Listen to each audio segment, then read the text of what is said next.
I'm Amy Kay, the creator of the video you're about to see. I feel obligated to warn you that some of the sensations, some of the physical reactions that I will be talking about today will also be felt for the first time in YouTube history by certain members of this audience.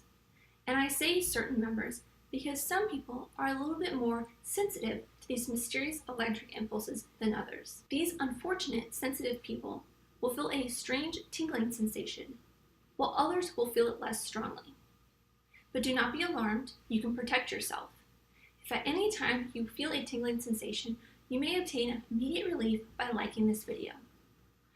Do not be embarrassed about moving your mouse over that thumbs up button and clicking it with all you've got, because the person watching this video right before you probably is liking this video too. And remember this, a like at the right time may save your life. As most of you know, if you know me well or you watched my 2017 It review, I am not the biggest fan of horror movies. But back when I was in film school, I took a film studies class that was focused solely on horror movies. We watched everything from the classics like the original Frankenstein all the way to torture porn movies like Hostel and Martyrs. Even after that class, I'm still not a huge fan of horror films, or at least modern horror films. Because of that class, I became obsessed with horror films from the early to mid 1900s like Todd Browning's Freaks and the original Invasion of the Body Snatchers, to the 1980s and early 90s with Nightmare on Elm Street, John Carpenter's The Thing, and Scream. I could honestly go on forever about how much I love pre-millennia horror films. But out of all of the horror films we watched in that class, one stood out to me the most, William Castle's The Tingler. The Tingler is about Dr. Warren Chapin, played by the godfather of horror films, Vincent Price. Warren is a pathologist who conducts autopsies on executed prisoners. He theorizes that there is a creature inside all of us that he dubs the Tingler that suppresses our ability to scream when we are afraid. When he meets Martha, a deaf mute who owns a theater with her husband Ollie, he's finally able to test out his theory. Warren secretly gives Martha LSD to induce nightmarish hallucinations, and his theory is that because Martha can't scream, the Tingler will grow and come to life. Now, I'm not going to spoil the rest of the movie for you because this is a horror movie that I think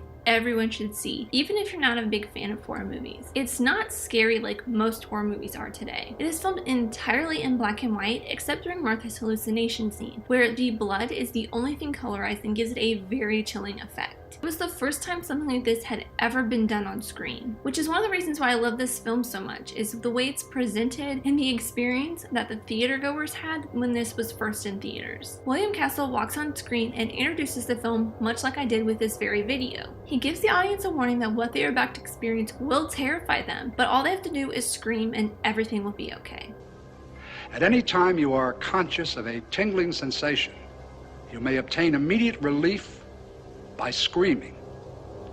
Don't be embarrassed about opening your mouth and letting rip with all you've got, because the person in the seat right next to you will probably be screaming too. And remember this, a scream at the right time may save your life.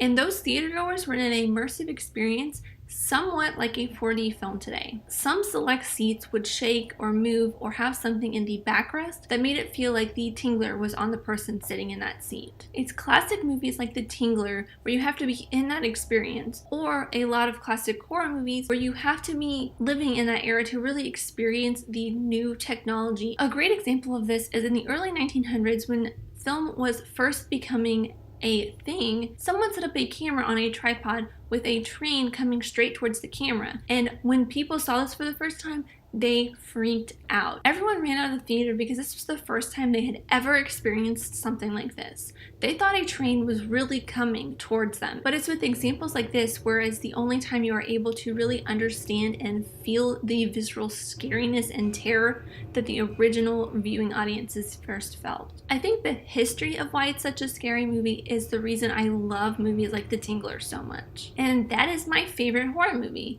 What are some of yours? Let me know in the comments down below. And thank you so much for watching, whoever you are. I appreciate you. Let me know who you are in the comments down below and let's be friends. If you enjoyed this, leave a like and subscribe if you're new, because I talk movies, TV shows, fun nerdy stuff, and throughout the entire month of October I'll be talking horror and Halloween. So stick around and I'll see you guys next time. Bye!